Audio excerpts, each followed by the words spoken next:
Rock, paper, scissors, shoot. No, you. You start. You're more professional.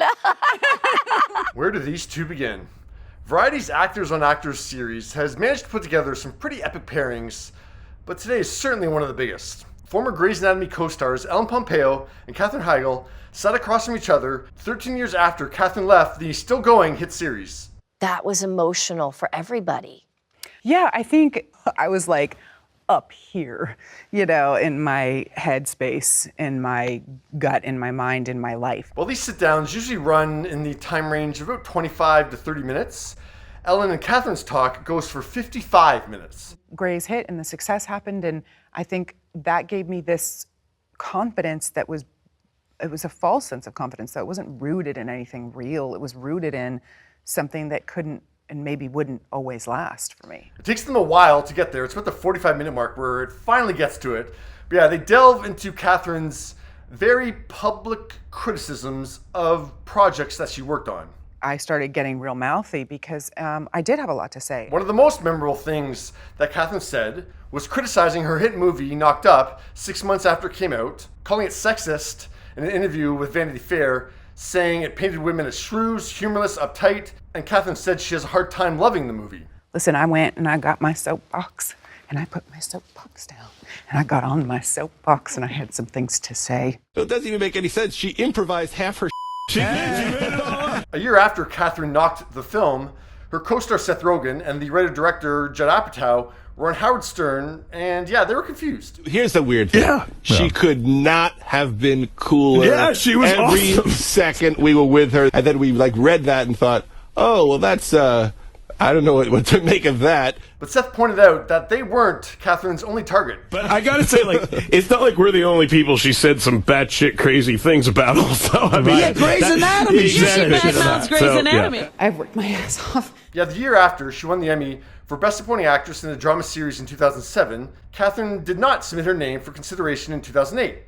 She released a statement explaining why. I did not feel I was given the material this season to warrant an Emmy nomination.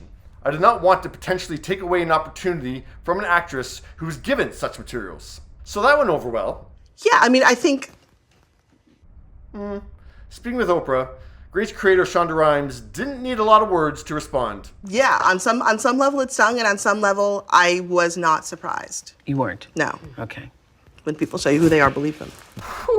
I'm always the bad guy. It's just, people like me to be the bad guy. I like giving them that. And then one more public moment that people remember Katherine being the bad guy for was her interview with David Letterman in 2009. Our first day back was Wednesday, and it was, I'm going to keep saying this because I hope it embarrasses them, a 17-hour day, which Really? I think is cruel and mean. I felt really passionate about this stuff, and I felt really strongly, I felt so strongly that I also got a megaphone out on my soapbox. But there was no part of me that imagined a bad reaction. Well, there's no doubt that she did. She left Grey's a year after that Letterman interview. Yeah, she was being labeled as a diva and one of the most hated women in Hollywood. Really disconcerting when you feel like you have really displeased everybody, and it was not my intention to do so, but I had some things to say. After saying them, Katherine heard what people were saying about her, and she started to question herself. Are you this bad person? Are you ungrateful? Are you unkind? Are you unprofessional? Are you difficult? Are you these things? Because I was confused. I thought maybe I was, and I literally believed that version and felt such shame for such a long time. The actress says it took almost a decade to get back to her. I know who I am. I don't need anybody to tell me who I am.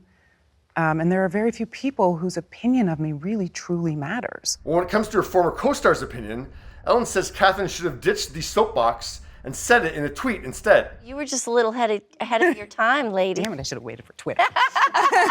Now, technically, Twitter started in 2006, 2 years prior to Katherine's Vanity Fair interview. But yeah, I can't remember how big Twitter was by 2008. But I mean, either way, Twitter definitely became a very influential tool in the last 10 years, let's say. Everybody's got an opinion. Everybody's slamming everybody. Everybody's criticizing everybody for everything that they're doing. Yeah. There's so much judgment. Yeah. And so much criticism on social media now. You were just one person. So Ellen's got Katherine's back, but she still keeps her in check. 40 was freedom, because I didn't have to be the young, sweet, naive, like I'd outgrown I don't know it. about the sweet part. I don't know that I wouldn't describe you as sweet. What are you trying to say? Young ingenue. This was an interesting talk, and I appreciated Catherine's candor and humility for most of it. I was so naive. But it does go off the rails a little bit when Katherine and Ellen both bring sexism to it and a little bit of like self-righteousness to it. If you cannot stand up for yourself in this industry, very few people will stand up for you. So you'd better learn how to, and you better be okay with them not liking you for it. They'd rather you be a woman looking for your confidence Right. than you actually be a confident woman, because that makes them nervous. But you have to fight, and you have to be brave. And if it all goes away because you fought and you were brave, then it all goes away, because you know what? It will not be worth it otherwise. It will not be worth it. It just won't. I mean, the Emmys comment, people didn't have a problem with that because it was a confident woman saying that, or this was Katherine standing up for herself. No, this was Katherine throwing the writers under the bus. I mean, sure, you can have a problem with the writing that you're getting on the show. You have the conversation with the writers or the boss on set, behind the scenes. You don't say that publicly to explain why you're not going to win an award this year. Like, come on. And plus, Katherine's on an ensemble show. Like, she's not going to be getting the best material every single year, every single season. Like, there's going to be ebbs and flows with the material. Because, yeah, Grey's Anatomy had to showcase other characters as well. Now, Katherine does get really passionate when she's talking about protecting the up-and-comers from the dark side of the industry. If they can't protect them, then I will, and I want them to protect themselves. I found that really powerful, and yeah, it's not clear what she was talking about there. I think it's something that we don't know about publicly. I don't mean on Grey's Anatomy, I think some other show that she worked on. But I didn't like that she, hypothetically, is willing to risk someone else's career when taking a stand. I don't care if it ends their career. I know they do, but it's not a career worth having if you're bending all the time. Like, it's not Katherine's place to say, hey, you're being mistreated, go stand up for yourself. Oh, you got fired? Oh, okay, we'll see ya. Like, come on.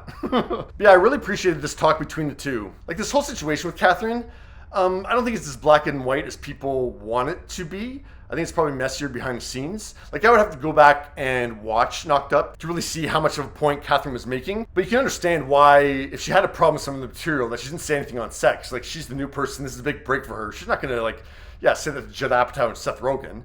And it's perfectly fine for her to criticize the movie after the fact. Why can't she? And with the Letterman thing, I think Ellen's right on the money that Katherine was just ahead of her time. Like, I think if someone said that on a talk show today, I don't even think that would make a headline. Not because nobody cares that people work long hours on drama series, but I think it's just because that people are way more open. Like, actors talk about that stuff all the time in terms of conditions on set.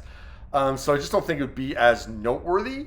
I know a lot of people took that as Katherine not being conscious that the crew would have worked an even longer day, but I think that's kind of unfair. Like, I don't get from that clip that Katherine is being completely self-centered and just talking about herself, that she worked a 17-hour day. I think, yeah, there's no reason to think that she's not conscious that other people worked a long day too. Either way, they shouldn't be working that long of a day. So, yeah, there's a lot here. I need to unwind too, ladies. But yeah, give me your thoughts. Can we go eat? I'm starving. Yeah. Yeah. We're gonna drink too, right? I am.